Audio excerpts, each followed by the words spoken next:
परिचय। बच्चों, हम पौधों के विषय में बहुत सारी बातों का अध्ययन कर चुके हैं।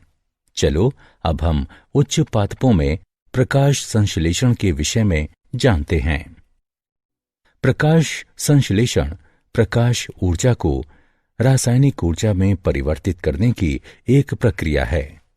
इस प्रक्रिया में ग्लूकोज का निर्माण होता है, जो कि पौधों द्वारा अनेक गतिविधियों में प्रयोग किया जाता है। प्रकाश संश्लेषण हरित लवक में होता है। ये हरित लवक पर्णहरिम होता है, जो कि हरे रंग का एक वर्णक है तथा प्रकाश संश्लेषण में भाग लेता है।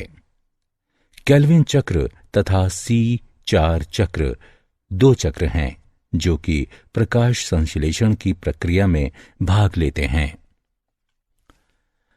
प्रकाश संश्लेषण की दर प्रकाश की उपलब्धता तथा कार्बन डाइऑक्साइड की सांद्रता इत्यादि से प्रभावित होती है। अतः इस मॉड्यूल के अंतर्गत हम उच्च पादपों में प्रकाश संश्लेषण का अध्ययन करेंगे।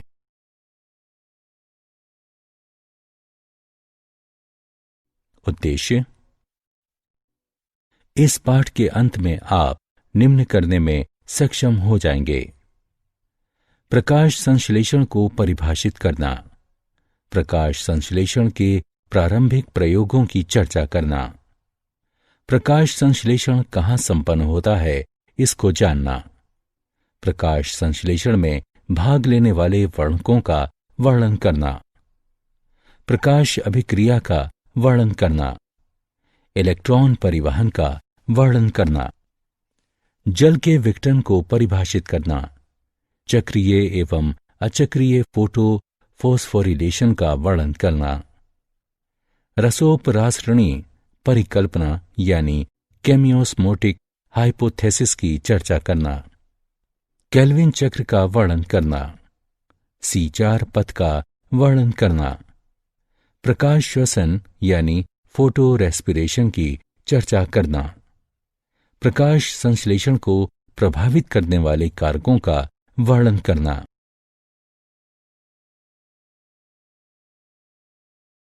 हम क्या जानते हैं? प्रकाश संश्लेषण को इस प्रकार से परिभाषित किया जा सकता है कि ये कार्बन डाइऑक्साइड तथा जल, जो कि क्रमशः वायु तथा मृदा से लिए जाते हैं, एवं प्रकाश की उपस्थिति में पौधों के हरे भागों द्वारा कार्बोहाइड्रेट्स के संश्लेषण की एक विधि है। चलो अब स्टार्च के लिए एक पत्ती का परीक्षण करते हैं। पौधे से एक हरी पत्ती को तोड़ लें। अब चिमटी की सहायता से पत्ती को उबलते जल में डालें। उसे 2 मिनट तक उबलने दें। इसके बाद उबली हुई पत्ती को गर्भ परीक्षण नलिका, जिसमें 90% एथेनॉल हो, इसमें डाल दें। अब गर्भ परीक्षण नलिका को गर्म जल में तब तक पड़े रहने दें जब तक कि पत्ती रंगहीन नहीं हो जाती है। अब पत्ती को निकालकर ठंडे जल से धो लें। अब पत्ती को एक सफेद सतह पर फैला लें। पत्ती पर आयोडीन के विलयन की कुछ बूंदें डालें। ऐसा करने पर पत्ती गहरे नीले रंग में परिवर्तित हो जाएगी, जो स्टार्च की उपस्थिति को दर्शाती है तथा यह सिद्ध करती है कि इनमें प्रकाश संश्लेषण पाया जाता है।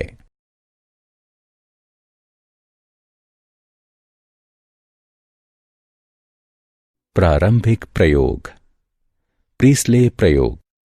सबसे पहले उन्होंने एक जलती हुई मोमबत्ती को बंद बेल जार में रखा तथा देखा कि वो मोमबत्ती जल्दी ही बुझ गई। इसके बाद उन्होंने एक चूहे को बेल जार में रखा तथा देखा कि चूहे का भी जल्दी ही दम घुटने लगा। इन अवलोकनों के आधार पर उन्होंने ये निष्कर्ष निकाला कि चाहे जलती मोमबत्ती हो अथवा कोई प्राणी जो वायु में सांस लेते हैं, वे हवा को क्षति पहुंचाते हैं। जब उसने उसी बेल जार में एक पुदीने का पौधा रखा तो उसने पाया कि चूहा जीवित रहा और मोमबत्ती भी सतत जलती रही। इन अवलोकनों के आधार पर उन्होंने ये निष्कर्ष निकाला कि पौधा वायु को पुनः स्थापित करता है, जिसकी मोमबत्ती तथा चूहे द्वारा क्षति की गई थी।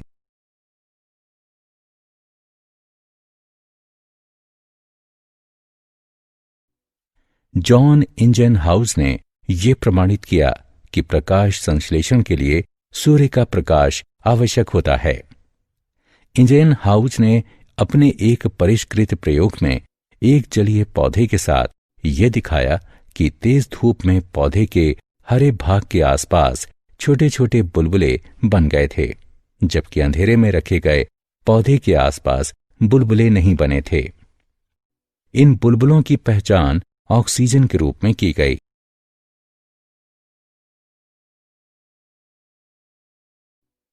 जूलियस वोन सेचस प्रयोग। उसने बताया कि पौधे के हरे भाग में ग्लूकोज बनता है और ग्लूकोज प्रायः स्टार्च के रूप में संचित होता है। T.W. एंजिलमैन प्रयोग।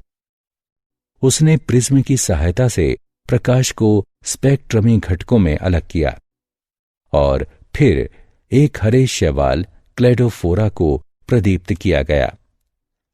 बैक्टीरिया प्रमुखतः लाल और नीले प्रकाश क्षेत्रों में एकत्र हो गए थे। कॉर्नेलियस वैन नील ने बताया कि प्रकाश संश्लेषण एक प्रकाश आधारित प्रतिक्रिया है। प्रकाश संश्लेषण एक रासायनिक प्रतिक्रिया है।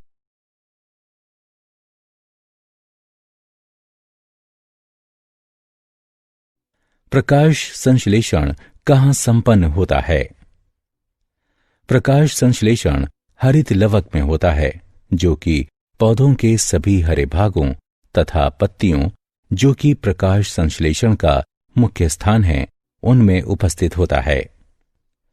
प्रत्येक हरित लवक आवरण से घिरा होता है, जो कि 3 परतों से युक्त होता है। वे इस प्रकार हैं: बाह्य झिल्ली, आंतरिक झिल्ली स्थान और आंतरिक झिल्ली। इसमें पीठिका यानी स्ट्रोमा, थाइलेकोइड्स, ग्रेनम, पटलिका, लिपिड, ग्लोब्यूल्स, स्टार्च की कणिकाएं और राइबोसोम पाए जाते हैं।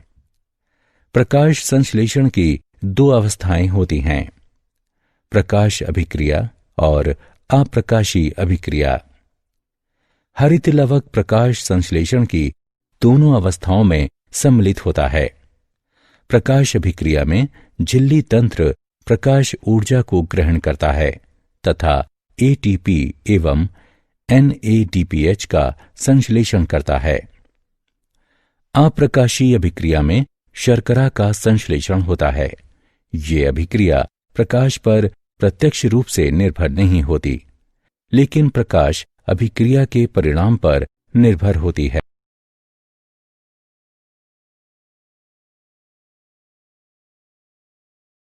प्रकाश संश्लेषण में कितने वर्णक भाग लेते हैं? हरित लवक वर्णक हरित लवक का कुल 5 से 8% शुष्क भार बनाते हैं। पत्तियों में हम जो हरा रंग देखते हैं वो 4 वर्णकों के कारण होता है। वे हैं chlorophyll A, chlorophyll B, xanthophyll और कार्टिनॉइड। क्लोरोफिल ए पादप जगत में पाया जाने वाला एक प्रकाश संश्लेषक वर्णक है।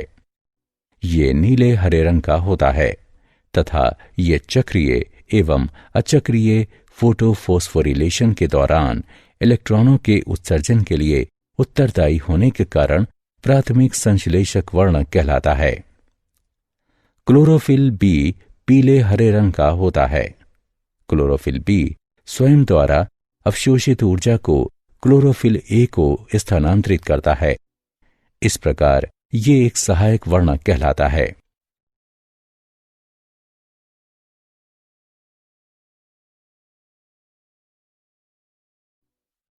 कार्टिनॉइड तथा जेंथोफिल।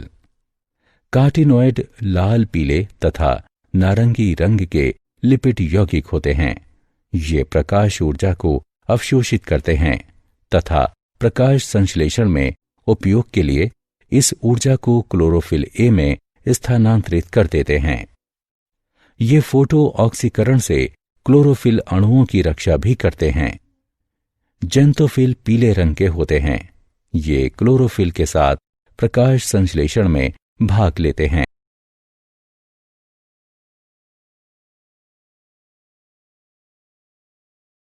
प्रकाश अभिक्रिया क्या है? प्रकाश अभिक्रिया में सौर ऊर्जा क्लोरोफिल द्वारा अवशोषित की जाती है तथा अभिक्रियाओं की एक श्रृंखला में एटीपी और NADPH का निर्माण होता है। इस प्रक्रिया में जल का विघटन होता है तथा उपोत्पाद के रूप में ऑक्सीजन का निष्कासन होता है। प्रकाश अवशोषित वर्णक थाइलेकोइड झिल्लियों में स्थित होते हैं। क्लोरोफिल P680 तथा P700 इन झिल्लियों में उपस्थित होते हैं। P680 तथा P700 अणु अभिक्रिया केंद्रों या प्रकाश केंद्रों का निर्माण करते हैं। अभिक्रिया केंद्र वर्णक अणु सैकड़ों प्रकाश आधारित समूह वर्णकों के साथ जुड़ा होता है। सहायक वर्णक तथा अन्य क्लोरोफिल अणु सौर ऊर्जा का संलवन करते हैं तथा इसे अभिक्रिया केंद्र को भेजते हैं। ये लाइट हार्वेस्टिंग या एंटनी अणु कहलाते हैं। वर्णक अणुओं का गुच्छा जो कि अपनी ऊर्जा को P680 को स्थानांतरित करते हैं 680 nm की तरंग दैर्ध्य पर या इससे नीचे अवशोषित करते हैं।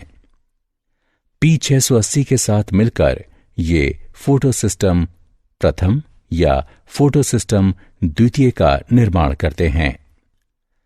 इसी प्रकार P700 भी वर्णक अणुओं के साथ फोटोसिस्टम प्रथम या फोटोसिस्टम द्वितीय का निर्माण करते हैं जो कि 700 nm पर या इससे नीचे प्रकाश को अवशोषित करते हैं।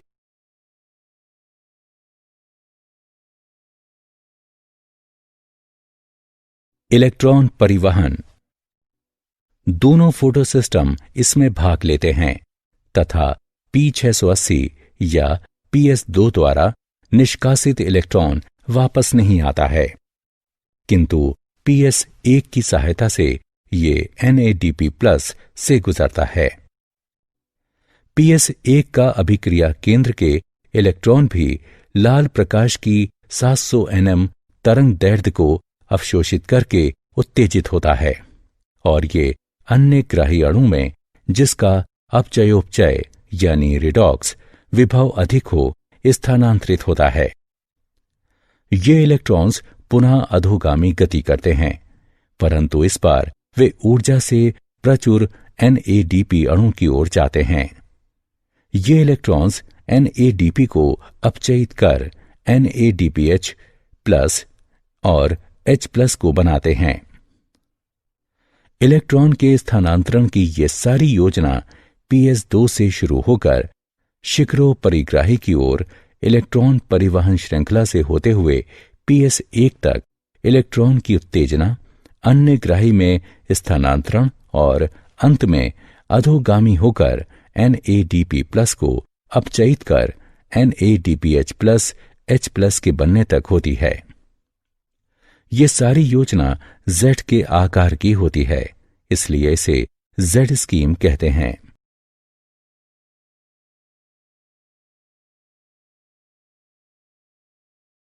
जल का विघटन। ये प्रदीप्त हरित लवक में H2O का हाइड्रोजन तथा ऑक्सीजन में विखंडन होता है। प्रोटीन का एक छोटा कॉम्प्लेक्स फोटोसिस्टम 2 से जुड़ा होता है। ये ऑक्सीजन निर्माण कॉम्प्लेक्स कहलाता है।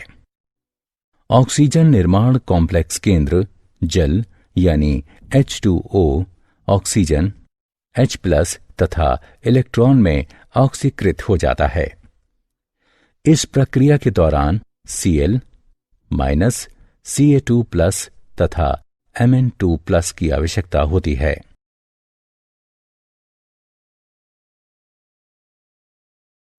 चक्रीय एवं अचक्रीय फोटो फोस्फोरिलेशन। चक्रीय फोटो फोस्फोरिलेशन। जब फोटोन फोटोसिस्टम एक को सक्रिय करते हैं तब इलेक्ट्रॉनों का एक जोड़ा उच्च ऊर्जा स्तर तक पहुंच जाता है। ये प्राथमिक ग्राही द्वारा ग्रहण किए जाते हैं, जो कि इलेक्ट्रॉन परिवहन तंत्र से होकर गुजरते हैं तथा अंततः क्लोरोफिल P700 यानी PSI में वापस लौट आते हैं। प्रोटॉन प्रवणता एटीपी के संश्लेषण को सक्रिय बनाता है। यह प्रक्रिया चक्रीय होती है, अतः यह चक्रीय फोटोफोस्फोरिलेशन कहलाती है। अचक्रीय फोटोफोस्फोरिलेशन यह हरे पौधों में पाया जाता है तथा इसमें PS प्रथम तथा PS द्वितीय फोटोसिस्टम दोनों ही सम्मिलित होते हैं। इस अवस्था में दोनों फोटोसिस्टम प्रदीप्त होते हैं तथा NADP+ से P680 तक इलेक्ट्रॉनों का नियत प्रवाह होता है।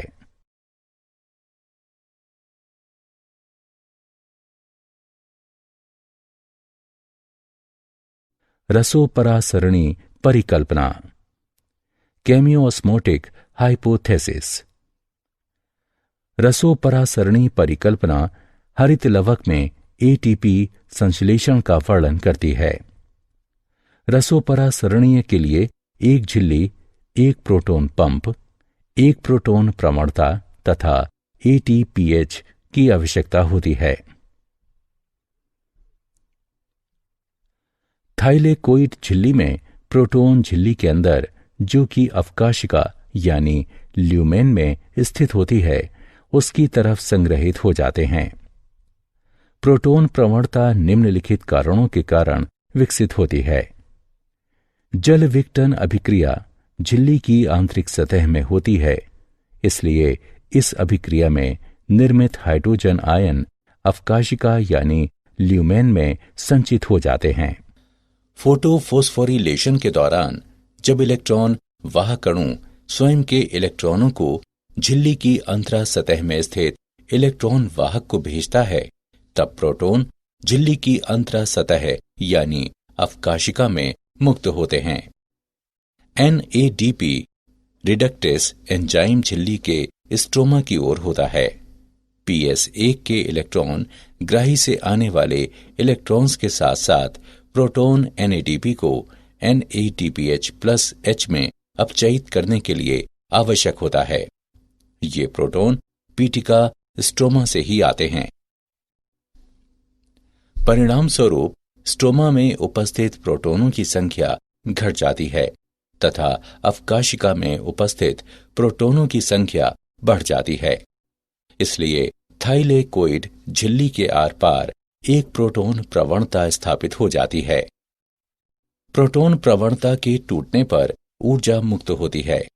ये प्रवणता इसलिए भंग होती है क्योंकि H+ झिल्लिका में मौजूद ATPH के पारगमन वाहिका F0 के माध्यम से पीटिका यानी स्ट्रोमा में गतिशील होता है।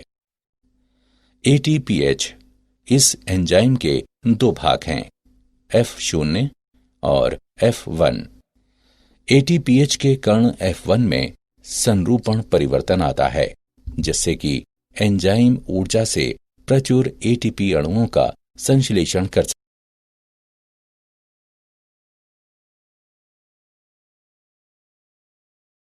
ATP तथा NADPH कहाँ उपयोग होते हैं?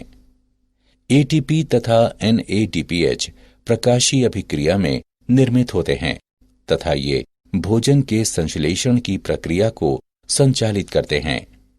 ये प्रकाश संश्लेषण का जैव संश्लेषण चरण कहलाता है। मेल्विन केल्विन ने पता लगाया कि कार्बन डाइऑक्साइड के फिक्सेशन का पहला उत्पाद एक 3 कार्बन वाला कार्बनिक अम्ल था। इस पहले उत्पाद का नाम 3 फॉस्फोग्लिसरिक अम्ल या PJ है। कुछ पौधों में कार्बन डाइऑक्साइड के फिक्सेशन के पश्चात प्रथम उत्पाद के रूप में एक अम्ल ऑक्सैलोएसिटिक अम्ल अथवा OAA पाया जाता है।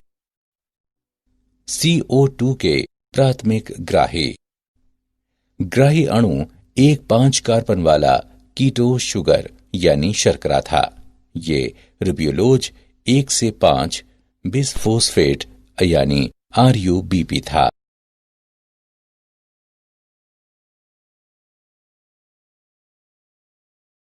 केल्विन चक्र। केल्विन चक्र में 3 अवस्थाएं होती हैं जो कि निम्न प्रकार हैं: कार्बोक्सिलीकरण, रिडक्शन यानी अपचयन, रीजनरेशन यानी पुनरुद्भवन। कार्बोक्सिलीकरण। कार्बोक्सिलीकरण में कार्बन डाइऑक्साइड यानी CO2 5 कार्बन अणु जिसे RUBP कहते हैं, इनके साथ संयोजित होता है तथा परिणाम स्वरूप 6 कार्बन वाला अणु बनता है जो कि अस्थिर होता है तथा तुरंत ही 3 कार्बन अणु 3 फॉस्फोग्लिसरेट में परिवर्तित हो जाता है। रिडक्शन यानी अपचयन प्रतिक्रियाओं की एक श्रृंखला है जिसमें ग्लूकोज बनता है। इस चरण में प्रत्येक CO2 अणु के स्थिरण हेतु ATP के 2 अणुओं का उपयोग फॉस्फोरिलेशन के लिए तथा NADPH के 2 अणुओं का उपयोग अपचयन हेतु होता है। पद से ग्लूकोज के एक अणु को बनाने के लिए CO2 के 6 अणुओं के यौगिकीकरण तथा चक्करों की आवश्यकता होती है। रीजनरेशन यानी पुनरुद्भवन।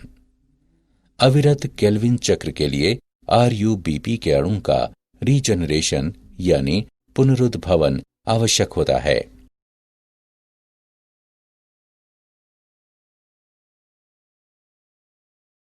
C4 पथ। पौधे जो कि शुष्क उष्ण कटिबंधीय क्षेत्र में पाए जाते हैं उनमें C4 पथ होता है। C4 पौधे C3 पौधों की तुलना में दिन का ताप, तेज धूप, सूखा तथा नाइट्रोजन की कमी आदि स्थितियों में बेहतर अनुकूलित होते हैं। C4 पौधों की विशेष प्रकार की शारीरिकी होती है जिसे क्रेंजी शारीरिकी कहते हैं। C4 पौधों के संवहन बंडल यानी पोलाच्छद यानी बंडल शीत कोशिकाओं द्वारा चारों ओर से घिरे होते हैं। मक्का, गन्ना, अमृत, ज्वार आदि C4 पौधों के उदाहरण।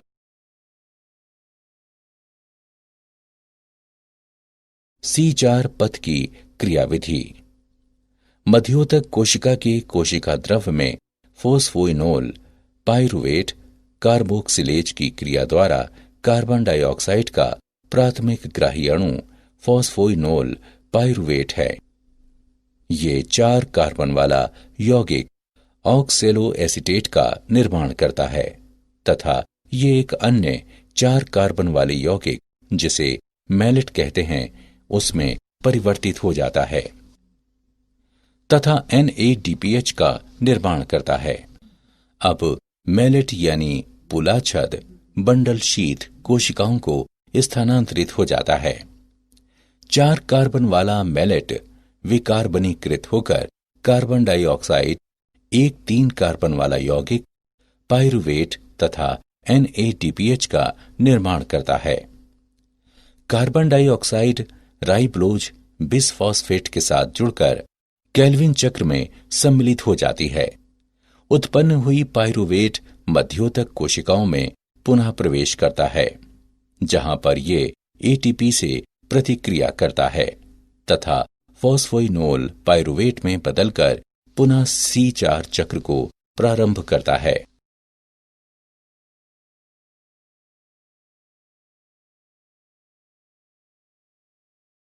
प्रकाश श्वसन यानी फोटो रेस्पिरेशन। प्रकाश श्वसन यानी फोटो रेस्पिरेशन वह प्रक्रिया है जिसमें कि प्रकाश संश्लेषण के दौरान सूर्य के प्रकाश की उपस्थिति में पौधे ऑक्सीजन का उपभोग करते हैं तथा कार्बन डाइऑक्साइड मुक्त करते हैं, जिसके परिणाम स्वरूप प्रकाश संश्लेषित उत्पाद में कमी आती है तथा ATP का निर्माण नहीं होता है। C3 पौधों में रूबिस्को एंजाइम में ऑक्सीजन की तुलना में कार्बन डाइऑक्साइड के लिए अधिक बंधुता पाई जाती है तथा ये सापेक्ष सांद्रता पर आधारित होती है। गर्म शुष्क दिनों के दौरान पौधे वाष्पोत्सर्जन द्वारा जल की कमी से बचने के लिए अपने स्टोमेटा को बंद कर लेते हैं, जिसके कारण कार्बन डाइऑक्साइड पत्तियों में प्रवेश नहीं कर पाती है तथा ऑक्सीजन के अणुओं का प्रयोग किया जाता है तथा इससे एक विषैले तत्व फोस्फोग्लाइकोलेट का निर्माण होता है। इस विधि में प्रकाश श्वसन के दौरान किसी भी एटीपी का निर्माण नहीं होता है, जबकि C4 पौधों में प्रकाश श्वसन नहीं होता है।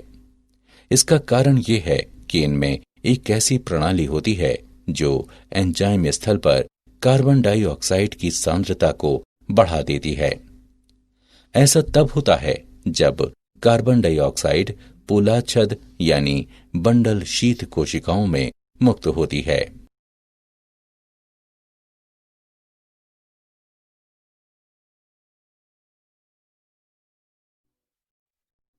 प्रकाश संश्लेषण को प्रभावित करने वाले कारक।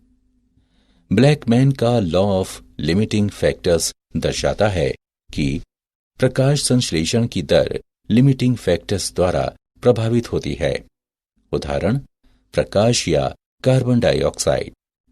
प्रकाश प्रकाश की कम तीव्रता प्रकाश की तीव्रता में वृद्धि होने पर प्रकाश आधारीय अभिक्रिया की दर बढ़ जाती है तथा इसके परिणाम स्वरूप प्रकाश संश्लेषण की दर में वृद्धि हो जाती है।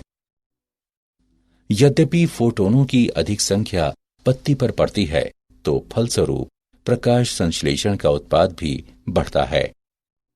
प्रकाश की तीव्रता उच्च होने पर प्रकाश संश्लेषण की दर सीमित हो जाती है तथा ये क्लोरोफिल के अणुओं को क्षति पहुंचा सकती है।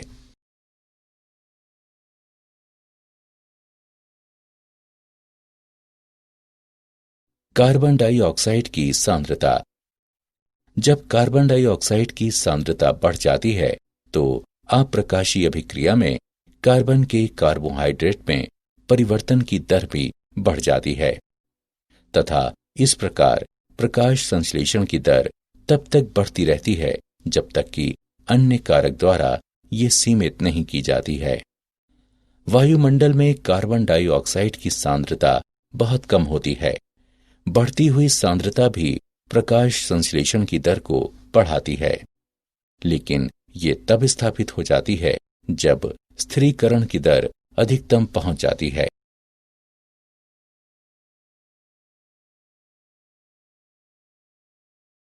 ताप। प्रकाश संश्लेषण की प्रकाशीय अभिक्रिया ताप से कम प्रभावित होती है, जबकि अप्रकाशीय अभिक्रियाएं ताप द्वारा प्रभावित होती हैं।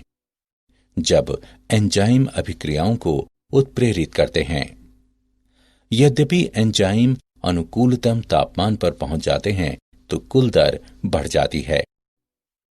ताप में प्रत्येक 10 डिग्री सेल्सियस की वृद्धि होने पर अभिक्रिया की दर दोगुनी हो जाती है तथा ये अनुकूलतम तापमान पार करने पर जब एंजाइम विघटित हो जाते हैं तो ये घट जाती है।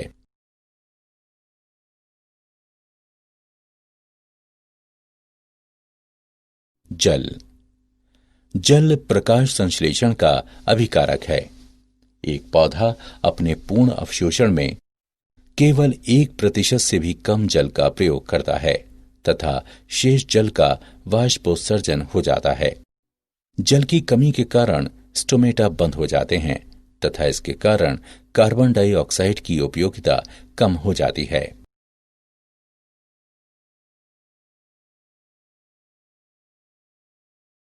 क्या आप जानते हैं, फफूंदनाशी प्रकाश संश्लेषण को बढ़ाता है, जिससे संभावित उपज भी बढ़ जाती है।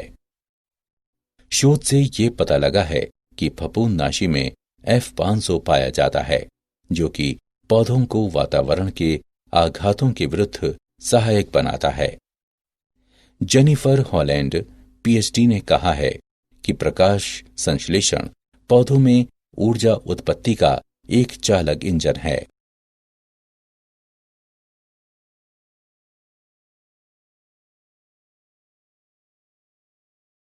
सारांश।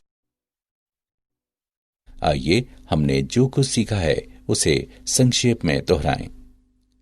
प्रकाश संश्लेषण कार्बन डाइऑक्साइड तथा जल, जो कि क्रमशः वायु तथा मृदा से लिए जाते हैं, एवं प्रकाश की उपस्थिति में पौधों के हरे भागों द्वारा कार्बोहाइड्रेट्स के संश्लेषण की एक विधि है। प्रकाश संश्लेषण हरित लवक में पाया जाता है, जो कि पौधों के सभी हरे भागों में उपस्थित होता है। पत्ती में हम जो रंग देखते हैं वो chlorophyll A, chlorophyll B, xanthophyll तथा कार्टिनॉइड के कारण होता है। प्रकाश अभिक्रिया में सौर ऊर्जा क्लोरोफिल द्वारा अवशोषित की जाती है तथा अभिक्रियाओं की एक श्रृंखला में एटीपी और NADPH का निर्माण होता है। इस प्रक्रिया में जल का विघटन होता है तथा उपोत्पाद के रूप में ऑक्सीजन का निष्कासन होता है। इलेक्ट्रॉन P680 या PS2 द्वारा निकाले जाते हैं तथा PS1 की सहायता से ये NADP+ से गुजरते हैं। यह प्रक्रिया अचक्रीय फोटोफोस्फोरिलेशन कहलाती है।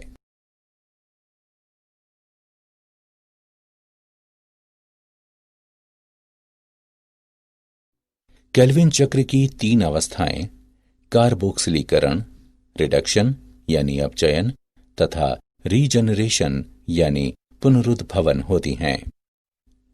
C4 पौधों की विशेष प्रकार की शारीरिकी होती है, जिसे क्रेंजी शारीरिकी कहते हैं तथा कार्बन डाइऑक्साइड का प्राथमिक ग्राही अणु फोस्फोइनोल पाइरुवेट है।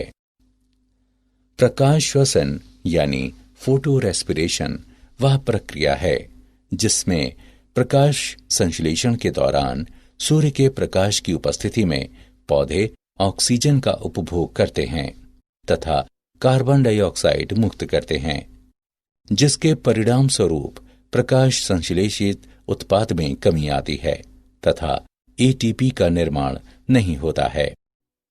प्रकाश कार्बन डाइऑक्साइड की सांद्रता, ताप तथा जल प्रकाश संश्लेषण को प्रभावित करने वाले कारक हैं।